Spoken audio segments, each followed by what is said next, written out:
یہ ویڈیو ہماری پیاری سی سبسکرائبر سبیہ خان کو ڈیڈیکیٹ کی جاتی ہے۔ سنو، تم سوچتی ہو کہ آزمائش کا وقت بہت لمبا ہو گیا ہے، مگر در حقیقت ملاقات کا وقت بڑھا دیا جاتا ہے۔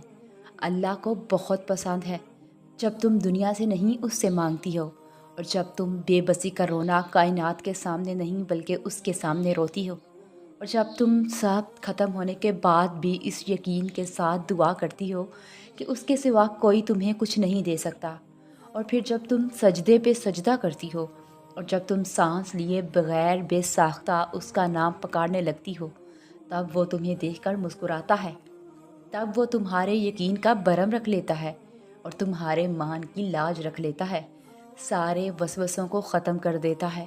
اس کی مسکراہٹ دکھائی نہیں دیتی، مگر محسوس تو کرو، رگوں میں اس کی محبت کا رنگ خون کی مانت دوڑنے لگتا ہے۔ اس سے بہترین لکھاری تو کوئی ہو ہی نہیں سکتا۔ وہ اختیار ہونے کے باوجود نصیب کے پنوں کو اپنی چاہت سے تمہاری چاہت میں بدل دیتا ہے، اور پھر آخر میں دعائیں جیت ہی جاتی ہیں، نصیب سے، تقدیر سے، دنیا سے، اور دنیا کی باتوں سے بھی۔ اور سنو، آج آپ تکلیف میں ہیں تو صبر کریں، کل یہ تکلیف ختم ہو جائے گی۔ کچھ بھی ہمیشہ کے لیے نہیں ہوتا، تنگی کے یہ دن بھی گزر جائیں گے، لیکن رب پر یقین وہ ہے جو آپ نے مسلسل کرنا ہے، اور پھر اس یقین کے تسلسل کو ٹوٹنے نہیں دینا۔ پھر دیکھنا معجزے ہوں گے، اور کن فیکون آسمان سے آتا دیکھ کر آپ کی ساری اذیتیں ختم ہو جائیں گی، اور خوشیاں آپ کے دامن میں بر دی جائیں گی انشاءاللہ۔ اور سنو، وہ جانتا تھا کہ تم مانگنے کے بعد بھی شک میں ہی رہو گی، اس لیے اس نے قرآن میں یہ بات لکھ دی ہے کہ مجھ سے مانگو، میں دعا ضرور قبول کروں گا، تاکہ جب جب تم پڑھو تو سکون حاصل کرو۔ اور دیکھو، اللہ پاک نے قرآن میں فرمایا ہے، تم مجھے ویسا ہی پاؤ گے جیسا میرا گما کرو گے۔ یہ ہم سب پڑھتے ہیں لیکن سمجھتے نہیں۔ تم جانتی ہو کہ حضرت موسیٰ کے پیچھے فوج لگی ہوئی تھی، تب اللہ نے کیوں سمندر کو 2 حصوں میں بانٹ دیا؟ تم جانتی ہو کہ حضرت ابراہیم علیہ السلام کو آگ میں جانے کا حکم دیا گیا تو کیوں اس نے آگ کو ٹھنڈا کر دیا؟ تم جانتی ہو کہ کیوں اس نے حضرت یوسف کو کنویں میں بھی پالا؟ کیا تم جانتی ہو کہ کیوں اس نے حضرت حاجرہ کو صحرا میں بھی زمزم دیا؟ کیوں حضرت یونس کو مچھلی کے پیٹ میں بھی محفوظ رکھا؟ کیوں حضرت زکریا کو عمر کے آخری حصے میں بھی اولاد سے نوازا؟ ان سب میں ایک چیز مشابہ تھی، یقین۔ ان میں سے کسی نے بھی ہمت نہیں ہاری، انہوں نے یقین رکھا کہ خدا راستہ نکالے گا، اور دیکھو خدا نے راستہ نکالا۔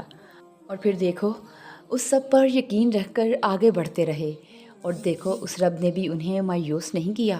اور توکل تو یہ ہے کہ راستہ نہ ہو اور تم کہو اللہ راستے بنانے والا ہے، اور جب تم اس کا اچھا گمان رکھو گے تو یقیناً سب اچھا ہی پاؤ گے، اور پھر دیکھنا وہاں سے راہیں نکلیں گی جہاں تمہارا وہم و گمان بھی نہیں جا سکتا۔ سنو، غم نہ کرو، اللہ ہمارے ساتھ ہے۔ جب وہ رب جسمانی بیماریوں اور تکالیف کے بدلے اجر رکھتا ہے، کانٹا چبھنے پر گناہ مٹا دیتا ہے، تو بھلا وہ تمہارے ضبط اور شدت درد سے بہے آنسوؤں کو بے مول کیسے کرے گا؟ وہ تمہاری دلی تکلیف کو بے اجر کیسے رکھے گا؟ وہ تمہاری سسکیوں کو رائگانی کیسے جانے دے گا؟ وہ تو بہت قدردان ہے، وہ تو بہت بڑا ہی قدردان رب ہے۔ اور پھر تم بے فکر ہو جاؤ، تمہیں وہ مل جائے گا جو تم مانگ رہی ہو انشاءاللہ، کیونکہ اللہ اپنے بندے کی دعا رد نہیں کرتا بلکہ صحیح وقت پر قبول کر لیتا ہے۔ دیکھو، یہ جو آپ الجھی ہوئی ہیں کہ کیا ہوگا، اچانک جو دل گھبرا جاتا ہے، بظاہر اسباب بنتے نظر نہیں آ رہے، آزمائش سخت ہوتی جا رہی ہے، تو جان لو کہ منظر کے پیچھے بہت کچھ ہو رہا ہے، سب کچھ ایک ترتیب کے ساتھ ہو رہا ہے۔ جب آپ کے سامنے آئے گا تو لمحہ بھی نہیں لگے گا، پھر اسباب بھی نظر آئیں گے اور حکمتیں بھی۔ مسکرائیں کہ اللہ آپ کو جلد ہی مطمئن کر دے گا۔ اور دیکھو، جب تمہارا صبر تھکنے لگے تو خود کو یاد دلانا کہ ان اللہ مع الصابرین، کہ بے شک میں صبر کرنے والوں میں سے ہوں، اور سر سجدے میں کرا دینا، بس پھر یہیں سے دوبارہ صبر کرنے کی ہمت اور قوت ملنا شروع ہو جائے گی انشاءاللہ۔ اور سنو، ہم تب خدا سے رجوع کرتے ہیں جب دنیا ہمیں رد کر چکی ہوتی ہے، تمام دروازوں سے دتکارے جانے کے بعد ہم خدا کے در پر دستک دیتے ہیں، اور پھر خدا ہمیشہ ہمارا سیکنڈ آپشن کیوں ہوتا ہے؟ ہماری پہلی ترجیح ہمیشہ دنیا ہوتی ہے، اور حیرت کی بات ہے کہ ہم اس پر ذرا بھی شرمندہ نہیں ہوتے۔ اور سنو، میں آپ کو ایک بات بتاؤں، تمہارے اندر ایک ڈر ہے کہ میں اللہ کی رضا میں راضی ہو گئی یا ہو گیا تو شاید میری دعائیں قبول نہ ہو، پھر اس کے برعکس ہو جو مجھے چاہیے۔ لیکن ایسا نہیں ہے۔ اللہ کی رضا کے آگے جھک جانا اسے کہتے ہیں کہ آپ ایک بار اللہ کی رضا کو قبول کر کے تو دیکھیں کہ اللہ کیا چاہتا ہے۔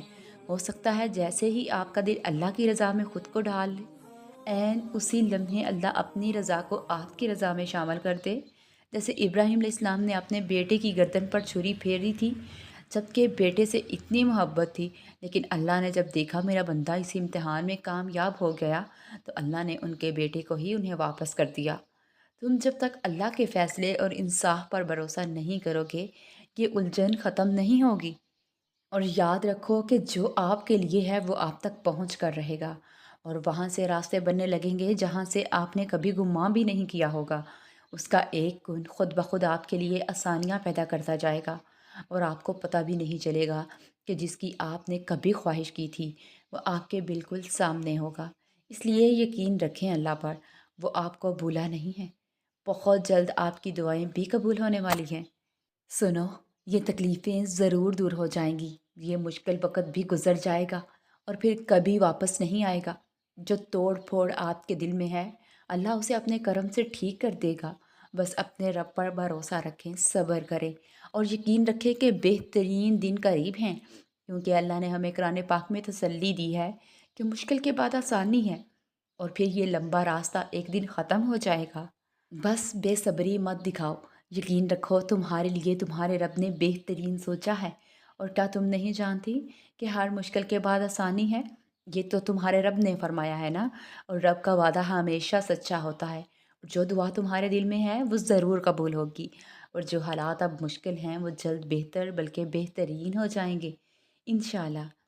ہم انسان بہت جذباتی ہوتے ہیں، ہمیں ہر چیز جلدی چاہیے ہوتی ہے۔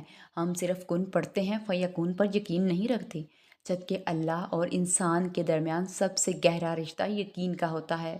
اگر اللہ پر یقین رکھتے ہو تو پھر اپنی قسمت سے کیوں ڈرتے ہو؟ یقین رکھو، وہ تمہیں لڑکھڑاتا ہوا دیکھ تو رہا ہے، مگر کبھی گرنے نہیں دے گا۔